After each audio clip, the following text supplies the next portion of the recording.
नमस्कार, मैं हूं मृत्युंजय कुमार झा।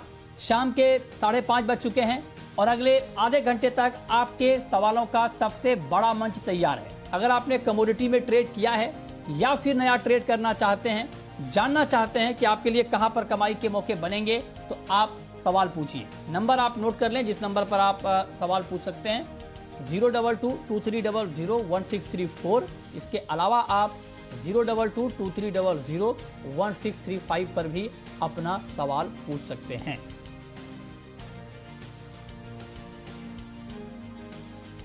और सवाल जवाब का सिलसिला शुरू करें उससे पहले बात कर लेते हैं एक बड़ी खबर की। बड़ी खबर यह है कि सोयाबीन की कीमतों में जबरदस्त गिरावट आ गई है। 6% का लोअर सर्किट सितंबर वायदा में लगा है और आपको बता दें कि पिछले 3 दिन से लगातार लोअर सर्किट लग रहा है सोयाबीन में। और अब खबर ये आई है कि इसकी पुष्टि ऑल इंडिया ब्रीडर्स एसोसिएशन ने की है कि सोया मील इंपोर्ट की मंजूरी मिल गई है। ये दावा उनका है पोल्ट्री इंडस्ट्री का। तो अब सवाल ये है कि क्या ये गिरावट अभी और बढ़ेगी या गिरावट पूरी हो गई है। इस पर बातचीत करने के लिए हमारे साथ 4 खास मेहमान हैं। और बड़ी बात यह है कि आज हमारे साथ 2 ईडी हैं। एक ईडी हैं सोपा के DN पाठक साहब और दूसरे ईडी हैं डॉक्टर बीबी मेहता, सी के ईडी हैं। आप दोनों का बहुत स्वागत है। साथ ही राजीव कपूर हैं ट्रस्ट लाइन के और चॉइस ब्रोकिंग के सचिन गुप्ता हैं। आप सभी का बहुत बहुत स्वागत है। मेरा सबसे पहला सवाल पाठक जी आपसे होगा, चूंकि आप बहुत गुस्से में थे जब सोयाबीन के दाम बढ़ रहे थे। आपने चिट्ठी पर चिट्ठी लिखी और तमाम तरह की बातें आपने की थी कि इसमें ध्यान देना चाहिए एक्सचेंज को, रेगुलेटर को, कहीं स्पेकुलेशन तो नहीं हो रहा है। तो अब करीब 18% की गिरावट 3 दिन में आ गई है। तो आपका गुस्सा शांत हुआ या आपका गुस्सा शांत होने के लिए अभी और 10-15% की गिरावट होनी चाहिए? आपका ये नहीं, आपका ये कहना बिल्कुल गलत है कि मैं गुस्से में था। मेरा गुस्सा या नाराजगी इस बात पे है कि स्पेकुलेशन के चलते मार्केट इतनी वोलेटाइल क्यों होती है। हमको भाव बढ़ने से प्रॉब्लम नहीं है, भाव बढ़ने से बिल्कुल समस्या नहीं होती, लेकिन 6% बढ़ा, 12% गिरा, फिर 13% कम हुआ। प्रोसेसर जो है उसको एक भाव पे बीन मिलती रहे और वो पोल्ट्री को मीट सप्लाई करता है, ये हमारा काम है। बीन किस भाव में मिलती है वो डिमांड सप्लाई पे डिपेंड करना चाहिए। हाँ, ठीक है। तो ये जो अभी हो रहा था वो डिमांड सप्लाई पे बिल्कुल भी निर्भर नहीं कर रहा था। ये अभी आपने साबित किया कि पिछले 2 दिनों में क्या हो गया ऐसा, सिवाय इसके कि हाँ पोल्ट्री वालों ने बोला है कि मील की आयात चालू हो गई है, तो एकदम क्या हो गया, बीन कहीं से ढेर सारी कच्ची आ गई, कहीं से कहीं चली गई है। तो ये मेरा कहना था। और जहां तक बीन के प्राइस का सवाल है, डिमांड सप्लाई पे होना चाहिए, किसान को अच्छा भाव मिलना चाहिए, ये हम हमेशा कहते हैं। लेकिन वो अच्छा भाव ऐसा भी नहीं हो कि बाकी दुनिया का धंधा बंद हो जाए, ऐसा मेरा हमेशा कहना रहा है। हाँ, ये बात आपकी ठीक है। मतलब गुस्सा से मतलब सर अभी आप गुस्सा मत होइए। गुस्सा कहने का मतलब मेरा ये था कि आपने आवाज उठाई थी और अगर कहीं गलत दिखे तो इंडस्ट्री के नुमाइंदे होने के नाते ये आपका पूरा हक बनता है कि आप कहीं पर अगर गलत हो रहा है तो उसके खिलाफ आप आवाज उठाएं। अगर आपको लगता है कि ये गलत हो रहा है तो जरूर आवाज उठानी चाहिए, आपने उठाई भी, इसमें कोई बुरी बात नहीं है। अब मेहता जी मैं आपसे पूछना चाहता हूं सर कि दूसरी महत्वपूर्ण बात अभी जो सोयाबीन में हो रही है वो ये कि पोल्ट्री इंडस्ट्री लगातार इस बात की डिमांड कर रही थी कि सोया मील इंपोर्ट की मंजूरी मिले।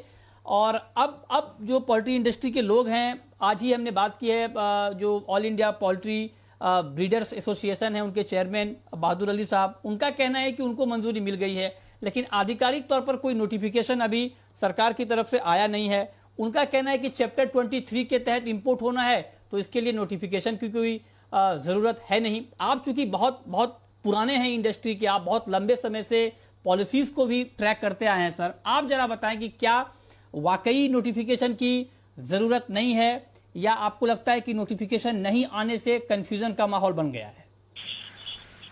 नोटिफिकेशन नहीं आने से या तो क्लैरिफाई नहीं आने से कंफ्यूजन जरूर है और उसका वजह भी है। जैसे कि आरबीडी ओलिन अभी जो इंपोर्ट अलाउ किया तो गवर्नमेंट ने क्लेरिफाई कर दिया था कि भाई 31 दिसंबर तक ये अलाउ करेंगे। यहाँ पॉलिसी बदलाव आ रहा है, जीएम सोयाबीन की अलाउ करने की बात है, उसे चैप्टर 23 में अलाउ कर रहे हैं, तो पहले क्यों नहीं था? और अभी सडनली अगर वो, या तो हमारे पास वो इन्फॉर्मेशन नहीं थी कि भाई 23 में हम इंपोर्ट कर सकते हैं। तो नॉर्मली जो जीएम के लिए जो जीईसी है उसका एक कंफर्मेशन मिलता है जो भी जीएम प्रोडक्ट है। हाँ, जरूर है कि feed is not an food item, तो उसके वजह से शायद चैप्टर 23 में अलाउ करना जो सुझाव है, ये तो जो क्लेरिफिकेशन आ रहा है ठीक है, मगर गवर्नमेंट की तरफ से अगर वो एक रिस्पॉन्स आ जाए, जो सबने भी रिप्रेजेंट किया था उसके सामने ऑफिशियली गवर्नमेंट की तरफ से एक आ जाए, यस कि भाई we have received your representation and we confirm that GM soybean meal is allowed under chapter 23। तो एक 2-4 लाइन का क्लेरिफिकेशन आ जाए तो मार्केट शांत हो जाएगी। आज मार्केट में ये चल रहा है कि भाई इंपोर्ट करें या नहीं करें, तो पूरा पर्पस क्या था कि भाई 2-3 महीने में जो शॉर्टेज है उसको और कम करने के लिए अगर चैप्टर 23 में अलाउ कर रहा है ऐसा ही नॉर्मल करते, तो there is no restriction about the timing, there is no restriction the quantity, मतलब तो ओपन हो जाए, फ्लडगेट खुल जाएगा। सोयाबीन मिल का इंपोर्ट जो इंटरनल मिनिस्ट्री ने रेकमेंड किया था, जो खास करके जो मिनिस्ट्री कंसर्न मिनिस्ट्री उन्होंने रेकमेंड किया था कि 12 लाख टन सोयाबीन मिल इंपोर्ट किया जाए, और ये 2-3 महीने की बात थी।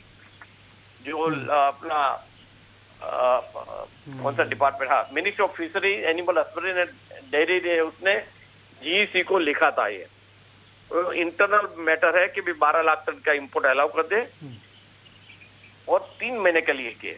अभी 23 की हम बात करें, 23 में तो ऐसा कोई रिस्ट्रिक्शन है नहीं, मतलब जिसको चाहे जब चाहे जितना चाहे ला सकते हैं, तो ट्रेड ओपन हो गया। तो मेरा कहते हैं गवर्नमेंट की मंशा वो नहीं है कि ओपन करके पूरे साल तक आने दे। गवर्नमेंट का जो इंटरनल कम्युनिकेशन भी जो है वो 3 महीने के लिए ही अलाउ करने की बात थी। तो ये दोनों कॉन्ट्राडिक्ट हो रहा है। अगर आप 23 में रख रहे हैं चैप्टर में, तो आप पूरा अलाउ कर रहे हैं, तो कहाँ जो गवर्नमेंट का इंटरनल रेकमेंडेशन था तो 12 लाख टन का था और 3 महीने का था। तो इसके लिए ये अच्छा होगा कि अगर गवर्नमेंट एक क्लेरिफिकेशन इश्यू कर दे कि भाई ये अलाउ है और इतने टाइम के लिए अलाउ है, जो भी है, हाँ। तो मैटर सेटल हो जाएगी और अच्छा है। अगर 2-3 महीने के लिए जो भी शॉर्टेज है तो उसके लिए पोल्ट्री इंडस्ट्री को सपोर्ट की जरूरत थी। ठीक है, अच्छा डिसीजन है, पर उसमें यही सवाल आपसे मैं पूछना चाहता हूँ पाठक जी कि जो बात मेहता जी कह रहे हैं वो तो ठीक बात है, लेकिन जो पोल्ट्री इंडस्ट्री के लोग हैं उनसे जो मेरी बात हुई है वो कह रहे हैं कि जो भी रेलिवेंट अथॉरिटी हैं उनको कम्युनिकेट कर दिया गया है मैसेज पूरी तरह से, सारे डॉक्यूमेंटेशन है, सब कुछ लिखा गया है, सब कुछ बता दिया गया है। तो जो बात मेहता जी भी कह रहे थे कि चैप्टर 3 के तहत ये इंपोर्ट होगा, तो वहां पर कोई बंदिश थी नहीं, लिहाजा अलग से कोई नोटिफिकेशन की जरूरत नहीं है। ये बात पोल्ट्री वाले कह रहे हैं, इससे आप इत्तेफाक रखते हैं क्या पाठक जी? मृत्युंजय जी, लेट मी क्लैरिफाई। एक जीएम फूड और फीड, प्लीज नोट, फूड और फीड दोनों पर ही इंपोर्ट के रूल्स बने हुए हैं, जिसमें ये बड़ा साफ है कि जीएसी की अप्रूवल होनी चाहिए पहले। नंबर 2, डीजीएफटी के जो रूल्स हैं, रेगुलेशंस हैं, लिखे हुए हैं, उनमें बड़ा साफ लिखा हुआ है कि कोई भी जीएम फूड अलाउ नहीं हो सकता अनलेस स्पेसिफिकली अलाउ किया जाए। जैसे सोयाबीन का जो तेल है वो खास तौर से डीजीएफटी ने एक नोटिफिकेशन इशू करके अलाउ किया हुआ है, जीएम कह के ये जीएम तेल है लेकिन इसको हम वन टाइम परमिशन दे रहे हैं। तो मुझे लगता है कि डीजीएफटी का नोटिफिकेशन जो है वो जरूरी है। अगर पोल्ट्री वाले कह रहे हैं कि उनसे बात हो गई है तो आई एम वेरी श्योर कि नोटिफिकेशन आता ही होगा फिर, क्योंकि जरूरी है, ऐसा मेरा मानना है। हाँ, फिर आ जाएगा। हाँ आता होगा। अगर मतलब ये बात भी आप ठीक कह रहे हैं कि चूंकि पोल्ट्री वाले बहुत भरोसे के साथ कह रहे हैं और उन्होंने खुद की प्रेस रिलीज जारी की है, पोल्ट्री ब्रीडर्स एसोसिएशन ने प्रेस रिलीज जारी करके उन तमाम लोगों का आभार व्यक्त किया है जिन लोगों ने इसमें सपोर्ट किया है। तो हो सकता है कि 2-3 दिन में नोटिफिकेशन आ जाए और क्लैरिटी आ जाए, तब तक हम वेट करते हैं। लेकिन हाँ, इस खबर का इम्पैक्ट ये हुआ है कि सोयाबीन के दाम बहुत गिर गए हैं। बहुत शुक्रिया पाठक जी आपका हमारे साथ जुड़ने के लिए, और बहुत शुक्रिया मेहता जी आपका हमारे साथ इस खास चर्चा में जुड़ने के लिए। अब बात कर लेते हैं गोल्ड और सिल्वर की। और इस वक्त अगर आप देखें तो एमसीएक्स पर गोल्ड का भाव करीब 80 रुपए ऊपर है, हालांकि 46,000 के नीचे ही है गोल्ड। और चांदी में भी ऊपरी स्तर से गिरावट आई है और अब चांदी में महज 52 रुपए की तेजी रह गई है। तो मैं आपसे ये पूछना चाहता हूं कि राजीव जी कि गोल्ड और सिल्वर में शुरुआती दौर में अच्छी तेजी थी, ये तेजी अब कम हो गई है, क्या आज शाम के कारोबार में आगे बढ़ते बढ़ते ये जो अभी तेजी हल्की फुल्की दिख रही है ये कहीं गिरावट में तो तब्दील नहीं हो जाएगी? गुड इवनिंग मृत्युंजय जी। देखिए, हालांकि गोल्ड सिल्वर दोनों के दोनों काफी भारी गिरावट दिखा चुके हैं लास्ट 2 दिनों में, और मृत्युंजय जी अभी लगता है कि थोड़ा और गिरावट आ सकती है जब तक गोल्ड का 42,150 के 46,150 के ऊपर नहीं चलता है, तब तक हमें लगता है कि गिरावट और गहरा सकती है और 45,700 तक के नीचे में स्तर देखने को मिल सकते हैं। ठीक है सचिन जी, क्रूड पर आपका कमेंट क्या होगा? कच्चे तेल में रिकवरी आई है, 1.5% के आसपास की तेजी है क्रूड में और 5,000 के ऊपर एक बार फिर से मार्केट आ गया है। क्या 5,000 के ऊपर की तेजी टिकाऊ है, खरीदना चाहिए आज?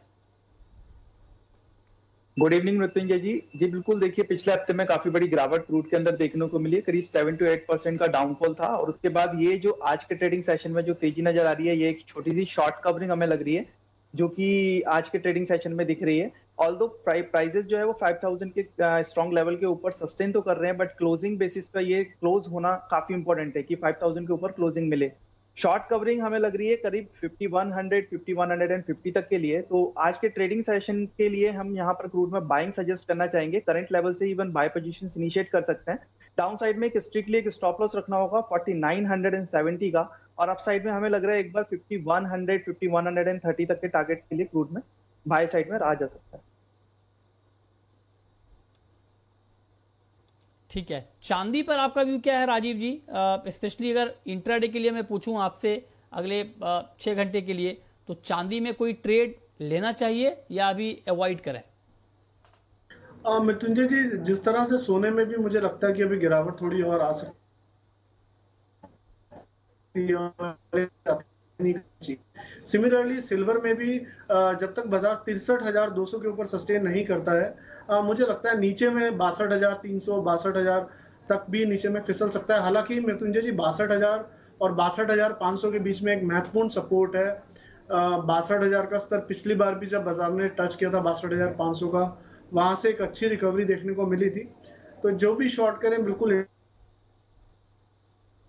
इंट्राडे, क्योंकि बाजार काफी गिरे हुए हैं, बट जब तक तकनीकी तौर पे ये जो घटते क्रम को नहीं तोड़ते हैं तब तक खरीदारी की सलाह तो नहीं है। ठीक है, चलिए बहुत शुक्रिया राजीव जी आपका, सचिन जी आपका हमारे साथ जुड़ने के लिए, बताने के लिए कहां पर कमाई के मौके बनेंगे।